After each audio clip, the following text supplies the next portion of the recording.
the first do is to be clear as to the parameters of your internal investigation. In other words, to understand what you're investigating, who you're investigating, and how you're doing it.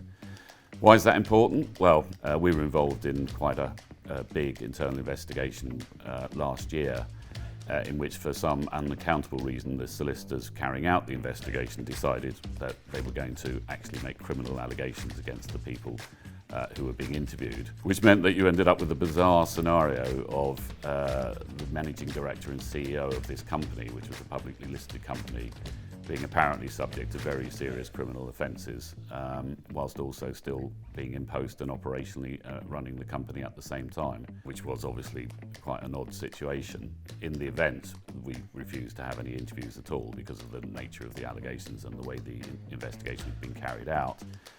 And it ended up all falling apart, but it fell apart over a lengthy period of time, quite a lot of stress and upset for the individuals involved, and importantly the company spent about £500,000 on achieving absolutely nothing. So that illustrates, I think, why it's important to understand what you're doing.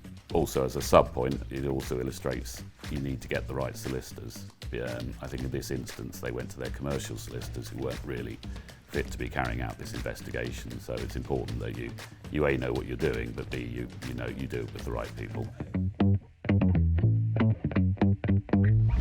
Number 2, focus on your communication. Communication is absolutely crucial to the success of an investigation. You obviously need good communication within your investigations team and whoever is commissioning that within the organisation. But you also need to think about how will you deal with informal and speculative communication throughout the organisation.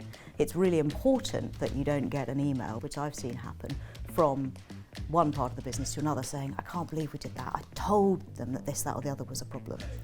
On the one hand, that might be right, and you might have an additional facet to deal with in your investigation, which you weren't aware of. On the other hand, it might be from somebody who's a long way from the facts and who is completely wrong in what they're saying and doesn't really understand what's happened.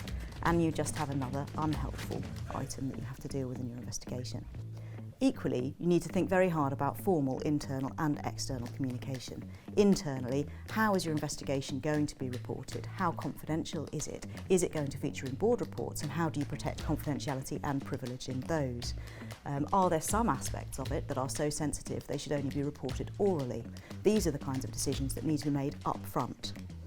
Externally, you'll have communications with your stakeholders and potentially with your regulator. The last thing you want is for a regulator to hear it from somebody else. So as soon as there's a potential issue that touches any aspect of your regulated business, you need to be thinking about that.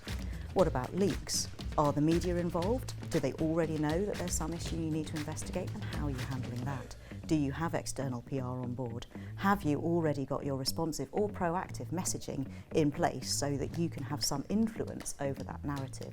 It can have a huge impact on how both the investigation and the remedial action you end up taking are more widely perceived. So the final do is to make sure that every individual in the investigation that you're speaking to has the benefit of their own independent legal advice.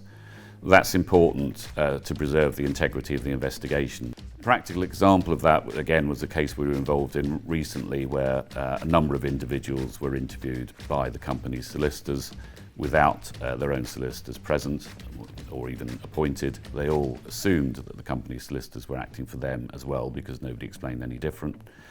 And then they were quite upset to discover that they'd said things that were prejudicial to their own interests, which were then going to be passed on to an enforcement agency by the company's solicitors, and it caused all sorts of issues.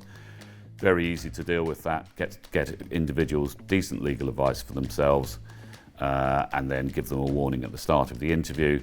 With the company's solicitors, not yours. We're acting for the company, not you. The privilege belongs to the company, not you. And the company can waive that privilege at any time, and there's nothing you can do about it.